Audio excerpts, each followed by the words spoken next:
गांव पोड़का जो सभा में मौजूद सभी मेरी माताएं, बहनें, छोटे बच्चे, मेरे युवा साथी और हमारे सम्मानित बुजुर्ग, सभी को मैं आज डॉक्टर B.R. अम्बेडकर जयंती का जो सिलसिला चल रहा है अप्रैल माह में, उस अवसर पर आप सभी को शुभकामनाएं देता हूं। सबको मैं बधाई देता हूं। साथियों, आप लोगों को पता होना चाहिए कि आज डॉक्टर B.R. अम्बेडकर जी की जयंती है और हमने जो मेरे साथी पढ़े लिखे हैं उन्होंने पढ़ा होगा कि ग्रेट शब्द जो है, द ग्रेट, महान शब्द जो है वो इतिहास में 2 या 3 लोगों के साथ ही लगा है। Alexander the great, Ashoka the great और अकबर के साथ, जो सम्राट अकबर थे उनके साथ, अकबर द ग्रेट। और उसके बाद अगर किसी के साथ द ग्रेट शब्द जुड़ा है तो वो बाबा साहब डॉक्टर B.R. अम्बेडकर के साथ जुड़ा है। और बाबा साहब के साथ जो अम्बेडकर शब्द जुड़ा है उसके बारे में आप लोगों को बता देना चाहता हूं कि पूरी दुनिया में ऑनलाइन वोटिंग हुई थी और भारत के सबसे महान लोगों को, पूरी दुनिया के लोगों को चुनना था। इसमें डॉक्टर B.R. अम्बेडकर भी थे, महात्मा गांधी भी थे और भारत के और महान लोग भी थे।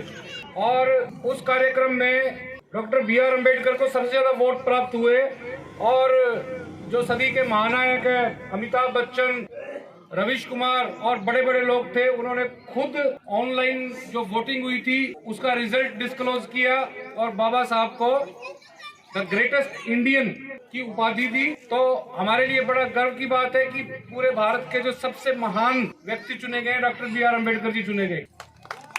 तो साथियों, आज हम बाबा साहब की जयंती मना रहे हैं। हमारे कुछ नशे पे भी बात हुई।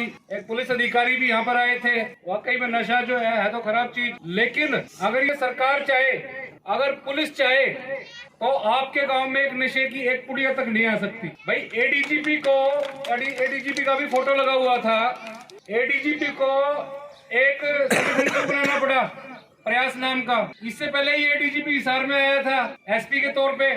उस टाइम इसने गायें जो होती हैं उनको बचाने के बारे में एक प्रयास शुरू किया था, स्ट्रे कैटल के नाम से। और आपको बताऊं, आप हरियाणा, पंजाब, राजस्थान के बॉर्डर पर हो, ये जो एसएचओ साहब बैठे थे यहाँ पे आपके, और यहाँ का जो एसपी है, डीएसपी है, इनको एक एक आदमी का पता है कि कौन नशा बेचने वाला है। लेकिन जब पुलिस की रेडिंग होती है ना, तो गाँव में, बस्तियों में जो छोटी छोटे कमीशन पे पुड़िया बेचने वाले होते हैं, पकड़ा जाता है उनको। जो बड़ी बड़ी मछलियां बेचने वाले, उनको हाथ भी नहीं लगाया जाता। ये श्रीकांत यादव हरियाणा में जब एडीजीपी प्रमोट हुआ, तब इसको नारकोटिक्स डिपार्टमेंट का एडीजीपी बनाया गया, चीफ बनाया गया। और जो ये सरकार बात करती है कि हम नशा रोकेंगे, ये करेंगे, वो करेंगे, तब इस एडीजीपी को दफ्तर भी नहीं दिया गया नारकोटिक्स डिपार्टमेंट के चीफ के तौर पे। ना कोई गाड़ी दी गई, ना कोई स्टाफ दिया गया, ना कोई इवन कंप्यूटर ऑपरेटर तक नहीं दिया गया। और वो सरकार बात करती है कि हम नशा रोकेंगे। भाई एक एडीजीपी रैंक का अधिकारी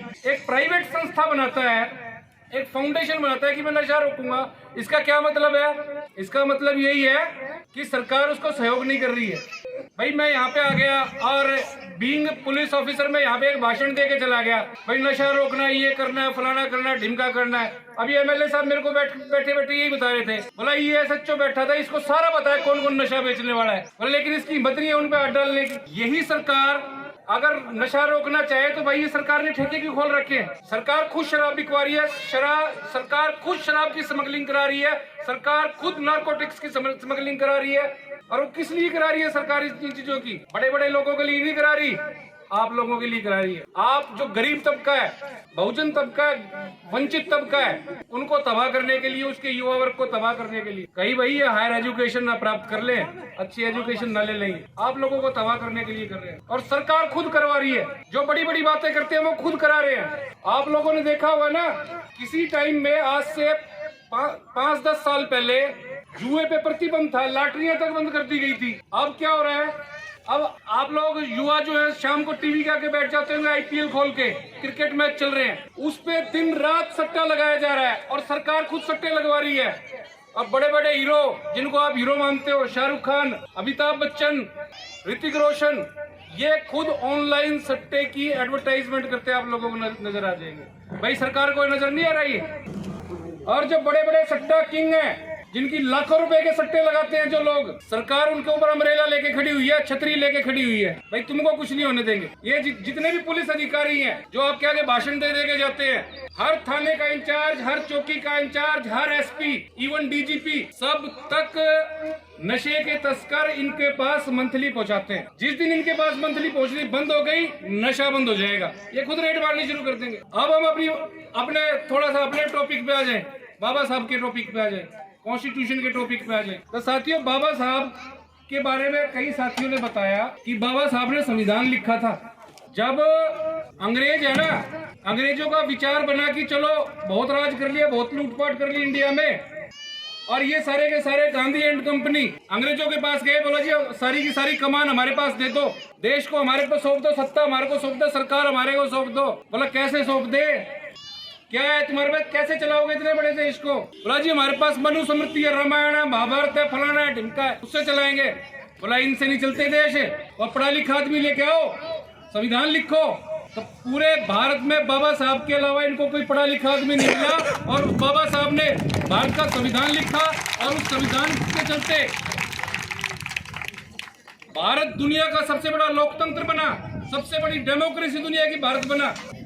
डेमोक्रेसी के चलते जहां जिस भारत में राजा जो था वो पहले माँ के पेट से पैदा होता था, रानी के पेट से पैदा होता था, और बाबा साहब ने कॉन्स्टिट्यूशन बना के लोकतांत्रिक सिस्टम ऐसा किया कि जो राजा पैदा होगा, शासक पैदा होगा, वो वोट की पेटी से पैदा होगा।